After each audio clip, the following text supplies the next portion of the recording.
Shakib Khan versus Afran Nisho এই বিষয়টা নতুন নয়। প্রিয়তমা ভার্সেস সুড়ঙ্গ বক্স অফিসে একসাথে আসে, দুটোই নিজের জায়গায় খুব সফল হয়।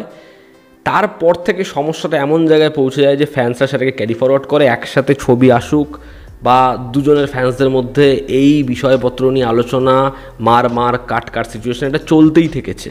কিন্তু রিসেন্ট একটা ঘটনা ঘটে যেটা এই কন্ট্রোভার্সিটাকে আরও বাড়িয়ে দেয়। তাণ্ডব ছবিতে একটা কেমিও রয়েছে আফরান নিশোর, যেটা শাকিব খানকে না জানিয়ে শ্যুট করে ফেলে রাইহান রাফি, ছবির পরিচালক, এবং এতে বেজায় চটে যান শাকিব খান, যার ফলে এই ছবিটা পরবর্তী সমস্যায় পড়তে পারে এমনটাই হয় খবর, এবং ফ্যান্সরা দাবি করে যে নিশোকে ক্ষমা চাইতে হবে। এবার এই বিষয়টা এমন একটা জায়গায় ছিল এবং গতকালকে রাতে একটা ছবি পোস্ট হতে দেখা যায় যেখানে শাকিব খান এবং আফরান নিশো একসাথে রয়েছেন। এবার এই পুরো বিষয়টা যেরকম জায়গাতেই থাকুক, ভেতরে যাই খবর ঘটে থাকুক, যাই হয়ে থাকুক, আমি একটা কথাই বলবো, এর থেকে ভালো পিকচার সত্যি হয় না। তবে তার আগে দেখুন, শাকিব খান একজন সুপারস্টার এবং বাংলাদেশের যে বক্স অফিস, যে বাণিজ্য, সেখানে তার ছবির যা কালেকশন সেটাকে কোনো মতে ডিনাই করা যায় না। সে একজন মেগাস্টার। এবার তাকে না জানিয়ে অন্য একজনকে নিয়ে কেমিউ করে নেওয়া এটা কখনোই ঠিক নয়, এটা ঠিক হয়নি। এবং সেখানে যাই সমস্যা থেকে থাকুক, এবং সেটাতে আফরান নিশোরও যে কোনো দোষ আছে এমন নয়, তাকে বলা হয়েছে কেমিউ করতে, তার পছন্দ হয়েছে, সে করেছে। এবার এই দুজনেরই সেখানে কোনো দোষ ছিল না, তবে সেটা যে শর্ট আউট হয়ে গেছে এর থেকে ভালো খবর আর কিছু হয় না। কারণ নিশো সে নিজের জায়গায় কি ঠিক কে ভুল, শাকিব খান তার পার্সোনাল লাইফে কী রয়েছে, সেটা আমার মনে হয় সেটা নিয়ে আমাদের কারোই কথা বলা সাজে না। তার কারণ তারা কে কি স্টেটমেন্ট দেবে আর কে পার্সোনাল লাইফে কেমন, এটা নিয়ে আমরা কেউ কাউকে জাজ করতে পারি না। তাদের কাজ দেখব, তাদের কাজ ভালো লাগলে ভালো বলবো, খারাপ লাগলে খারাপ বলবো, এইটুকুই হচ্ছে আমাদের এখতিয়ার। তাদের পার্সোনাল স্পেসে ঢোকার কোনো অধিকার আমাদের কারোরই নেই। কিন্তু সব থেকে যেটা ভালো লেগেছে আমার দেখে কালকে, সেটা হচ্ছে এই দুজন সিনেমার খাতিরে, সিনেমার জন্য একসাথে ছবি দিয়েছে, তারা নিজেদের মধ্যে যে ঝামেলা ছিল, যে দ্বন্দ্ব ছিল, সেটা মিটিয়ে নিয়েছে। এর থেকে ভালো পিকচার হয় না। তার কারণ এরা কিন্তু সবাই বিনোদনের জন্য।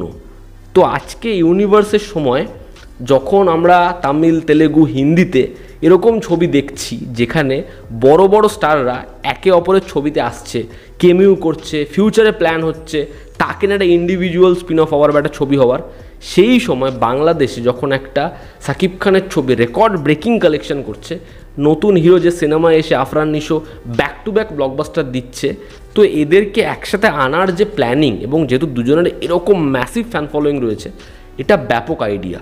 কারণ খুব সত্যি কথা হচ্ছে আমাদের এখানেও তো সেরকম প্ল্যানিং হচ্ছে, কিন্তু সেটা এক্সিকিউট করা সম্ভব হচ্ছে না। ঠিক আছে, সেটা এক্সিকিউট করা যাচ্ছে না। সেখানে আজকে বাংলাদেশে তারা এক্সিকিউট করে ফেললো, এবং যেখানে দুজনের মধ্যে একটা বড় সমস্যা ছিল, আফরান নিশো এবং শাকিব খানের মধ্যে একটা বড় ইস্যু ছিল, সেই ইস্যুটাকে তারা দূর করে সিনেমার খাতিরে, দর্শকের খাতিরে নিজেদের সমস্যাটাকে দূর করে একসাথে ছবি করছে। এর থেকে ভালো খবর বোধহয় আর পিকচার বোধহয় হয় না, এবং এটাই দরকার। ফ্যান্সরা তারা রেগে যায়, একে গালাগাল করে, ওকে গালাগাল করে, এটা কিন্তু খুব স্বাভাবিক। তারা নিজের একজন পছন্দের হিরোকে ভগবানের মতো দেখে, নিজের পরিবারের মতো দেখে। তাদের রেগে যাওয়াটা খুব স্বাভাবিক। কিছু বললে বা একসাথে ছবি আনলে এটা হামেশা হয়, সব ইন্ডাস্ট্রিতে হয়। কিন্তু আজকে দুজন নিজেদের দিক থেকে যে এগিয়ে এসেছে, বা তাদেরকে যারা কোথাও একটা গিয়ে এক ছবিতে অনবোর্ড করার জন্য রাজি করতে পেরেছে, তাদেরকে অনেক অনেক সাধুবাদ। কারণ সব থেকে ওপরে হচ্ছে অডিয়েন্সের সিনেমা দেখা, বিনোদন, এটাই হচ্ছে তাদের কাছে। যেহেতু তারা অডিয়েন্সের জন্যই কাজ করছে, সেই অডিয়েন্সের মনোরঞ্জন করাটাই সব থেকে বড় গুরুত্বপূর্ণ। এবং আমার মনে হয় এই যে নিজেদের ইগো, নিজেদের মধ্যে দ্বন্দ্ব, সেটাকে তারা দূর করতে পেরেছে। সত্যি এটা দেখে আমি খুব খুশি। কারণ বারংবার আমরা যখন কথা বলি, দুজনের মধ্যে কোনো ঝামেলা হয় বা যে কারোর মধ্যে কোনো ইস্যু হয়, কন্ট্রোভার্সি হয়, সেটা নিয়ে আমরা আগে কথা বলি। কিন্তু যখন সেই কন্ট্রোভার্সিটা দূর হয়ে যায়, ঝামেলাটা থাকে না, সেটা নিয়ে কিন্তু আমরা কথা বলি না। তার কারণ সেটাকে আমরা সেলিব্রেট করতে ভুলে গেছি। আমার মনে হয় সেটা নিয়েও কথা বলা দরকার। আজকে যদি তাণ্ডব বক্স অফিস একটা ম্যাসিভ সাকসেসফুল ছবি হয়ে যায়, শাকিব খানের ফ্যান্সরাও দেখবেই, নর্মাল অডিয়েন্সও দেখবে, কিন্তু সেখানে আফরান নিশোর যে অডিয়েন্স, তারাও দেখতে যাচ্ছে। পরবর্তী সময় আফরান নিশোর একটা ইন্ডিভিজুয়াল ছবি হচ্ছে, সেখানে শাকিব খানের ফ্যান্সরা তাকে সেলিব্রেট করছে, এবং সেখানে শাকিব খানের একটা কেমিউ রয়েছে।